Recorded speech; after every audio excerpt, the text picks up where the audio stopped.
Bismillahirrahmanirrahim. Assalamu alaikum. Welcome to the lecture of Database Management System. Today's topic is ER model, relational model, या इसको हम entity relation model भी। तो इस video में हम एंटिटी रिलेशन मॉडल का जो है बेसिक कॉन्सेप्ट डिस्कस करने जाएंगे, क्यों हम ER मॉडल को एक्चुअली यूज़ करते हैं। ER यूज़र हम एक्चुअल में यूज़ करते हैं लॉजिकल रिप्रेजेंटेशन का। अगर मुझे डाटा को कॉन्सेप्चुअली या उसका कॉन्सेप्चुअल व्यू देखना है तो उसके लिए हम यूज़ करते हैं दैट इज़ ER मॉडल।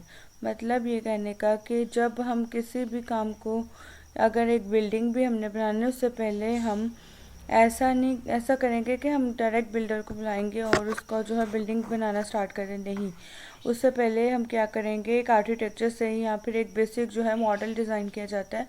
वो मॉडल हम क्यों डिज़ाइन करते हैं, ताकि हम जो भी रिक्वायरमेंट है हमारी, जो भी हमारी अपनी अपनी रिक्वायरमेंट बता रहा हूँ, वो बंदा जो है उसको डिज़ाइन करके देते हैं और वो डिज़ाइन एक्चुअल में बिल्डर को दे दूँगी, ताकि एक बिल्डर को जो है एक बेसिक आइडिया पता होगा कि मेरी जो है रिक्वायरमेंट क्या है, तो उसके अकॉर्डिंग जो है वो बिल्डिंग बनाना स्टार्ट कर देगा। अगर ऐसा नहीं करते तो क्या होगा, बिल्डिंग लेट्स सपोज के बन गई है, अब मुझे लग रहा है कि नहीं ये वॉशरूम इधर गलत बन गया, किचन यहाँ नहीं होना चाहिए था, तो वो बहुत ही बड़ा फ्लो है।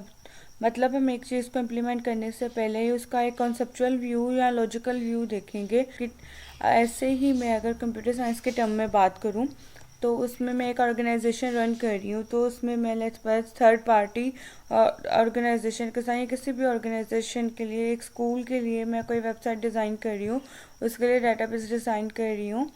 तो जो भी मेरे साथ वर्बली बात हो रही, किसी भी मैनेजमेंट बंदे की बात हो रही है, तो उस टाइम पे मैं साथ साथ जो है क्रिएटेबल ऑल द टेबल कुछ कोई भी कमांड जो यूज़ नहीं करूँगी। मतलब कि मैं जब वर्बली बात कर रही हूँ, कम्युनिकेट कर रही हूँ, तो उस टाइम पे मैं कोई भी इम्प्लीमेंटेशन नहीं करूँगी, बिकॉज हो सकता है कल को डिमांड जो है वो चेंज हो जाए, तो पूरा का पूरा डिज़ाइन जो है इम्प्लीमेंटेशन को चेंज करनी पड़ेगी, और कोडिंग में बार बार चेंज करना जो बहुत ज़्यादा कॉम्प्लेक्स हो जाता है। तो इसीलिए मैं क्या करूँगी, जो भी मेरी प्रिंसिपल या मैनेजमेंट के बंदे से मेरी बात हो रही है, उसका मैं एक डिज़ाइन जो है काइंड ऑफ डायग्राम बेस्ड जो है एक डायग्राम बना के उनको दूंगी। लेट्स मतलब एक बेशक पेपर पे बना के दूंगी, लेकिन मैं उसको डिज़ाइन बना दूंगी। ये ER मॉडल है, इतने टेबल्स होंगे और ये एंटिटीज़ है, उससे मैं साइन करवा लूँगी कि ठीक है इसकी रिक्वायरमेंट डन है। वो पेपर या वो कॉन्सेप्चुअल मॉडल जो है मैं इम्प्लीमेंटेशन करने वालों को दूंगी, जो एक्चुअल में कोड करेंगे, उनको डेटाबेस को जो डिज़ाइन करेंगे। मतलब जो डेटाबेस डिज़ाइनिंग की कॉन्सेप्चुअल एक्चुअल नीड पूरी करता है, तो उसको कहते हैं एंटिटी रिलेशन मॉडल। तो सबसे पहले यहाँ पे देखो एंटिटी रिलेशनशिप। एंटिटी मतलब क्या है, एनी ऑब्जेक्ट क्या हो सकता है, एक एंटिटी हो सकता है। ठीक है, स्टूडेंट के अंदर क्या एट्रीब्यूट्स हो सकते हैं, एट्रीब्यूट्स मतलब स्टूडेंट की क्या करेक्टरिस्टिक्स हो सकती है, उसका रोल नंबर, एज, एड्रेस, सारी क्या है स्टूडेंट की प्रॉपर्टीज़। ठीक है, आप स्टूडेंट की कह सकते हो एट्रीब्यूट्स हैं, करेक्टरिस्टिक्स हैं। और स्टूडेंट क्या है यहाँ पे, एक एंटिटी है, मतलब एनी एंटिटी। स्टूडेंट एंटिटी को हम बेसिकली क्या कह सकते हैं, एनी थिंग या एनी ऑब्जेक्ट, जो मैंने यहाँ पे लिखा भी है, which has some physical existence. Relationship का मतलब क्या है, कोई भी एंटिटी के बीच में दो है, दो से ज़्यादा है, उनके बीच में जो रिलेशनशिप है, एसोसिएशन है, उसको कहते हैं रिलेशन। एक सिंपल से एग्जांपल से आप देखें, लेट्स से एक एंटिटी है स्टूडेंट एंटिटी को हम रिप्रेजेंट करते हैं किससे, एक रेक्टेंगल से।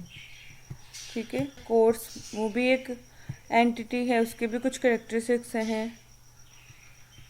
स्टूडेंट और कोर्स के बीच में कोई रिलेशनशिप है, जी बिल्कुल है। कि स्टूडेंट क्या करता है, कोर्स को रीड करता है, तो फिर उसको हम डायमंड स्पेस से देंगे, जिसको आपस में रिलेट कर देंगे। सीधा रखना है बस इसको। ये हमारा जो एक डायग्राम बन जाती है ER मॉडल की। ये तो बहुत सिंपल सी डायग्राम है, इसको हम एक्चुअल में इम्प्लीमेंट कहीं पे भी नहीं कर रहे, हम जस्ट एक कॉन्सेप्ट दे रही हूँ मैं। एक डायग्राम बेस है जिसके हम रिप्रेजेंटेशन करते हैं। जो स्टूडेंट है that is a entity, roll number, age, address, mobile number, ये सारे एट्रीब्यूट्स हैं। और इस पूरे को हम क्या कह सकते हैं, एंटिटी टाइप, ठीक है, ये देखो, या इसको हम कह सकते हैं स्कीमा। स्कीमा के बारे में मैंने ऑलरेडी डिस्कस किया हुआ है प्रीवियस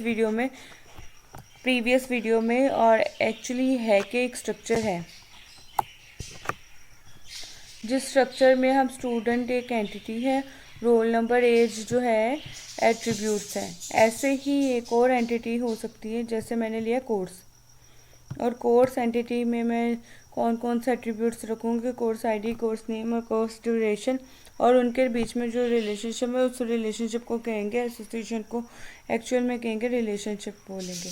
अब इनके एडवांटेज क्या है, एक्चुअल में इस ईआर मॉडल को फर्दर इम्प्लीमेंट करते हैं। सबसे ये देखो, ये सबसे पहले जो है ये कॉन्सेप्चुअल व्यू है, जो कि एक लॉजिकल रिप्रेजेंटेशन है, जो कि हम इसको कहेंगे एसक्यूएल स्ट्रक्चर क्यूरी लैंग्वेज को इसको यूज़ करके हम इम्प्लीमेंट करते हैं, ताकि हम यूज़र को एक्चुअल को कुछ बैकएंड पे डिज़ाइन दे सकें, ताकि जब भी यूज़र जो है कॉल करे, जितने भी आप उसमें कोई भी ई कॉमर्स यूज़ कर रहे हो वेबसाइट्स, बैकएंड पे कहीं ना कहीं डेटाबेस को डिज़ाइन करके उसको इम्प्लीमेंट किया हुआ है।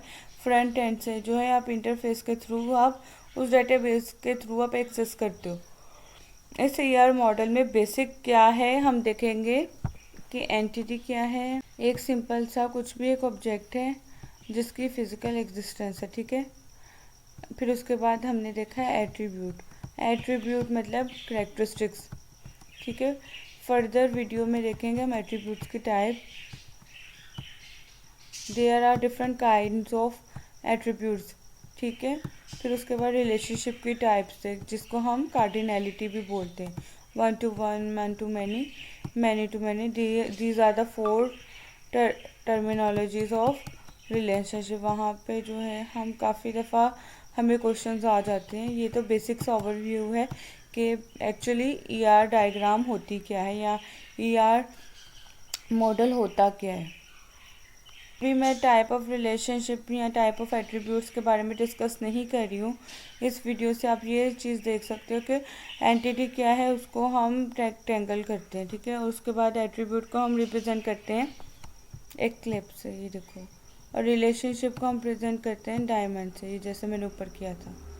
ये रिप्रेजेंटेशंस हैं, अगर आप एक दो दफ़ा देखोगे आपको याद हो जाएंगे। लेकिन कई बार क्या होता है कि एग्ज़ाम में क्वेश्चंस आ जाते हैं, वहाँ पे आपको डायग्राम दिया होता है, तो वहाँ वो आपसे ये नहीं पूछेंगे कि वो एंटिटी कौन है, वो पर्टिकुलर क्वेश्चन वो पूछते हैं। वो जो क्वेश्चंस हैं हम आगे फर्दर वीडियोस में डिस्कस करेंगे। ईआर मॉडल की डेफिनेशन है, आप यहाँ से ईआर मॉडल की डेफिनेशन कर सकते हो। ER model stands for an entity relation model. It is a high level data model. This model is used to define the data elements and relationship for a specific system. ठीक है, ये आप इसको जो है इसकी डेफिनेशन को यहाँ से कर सकते हो।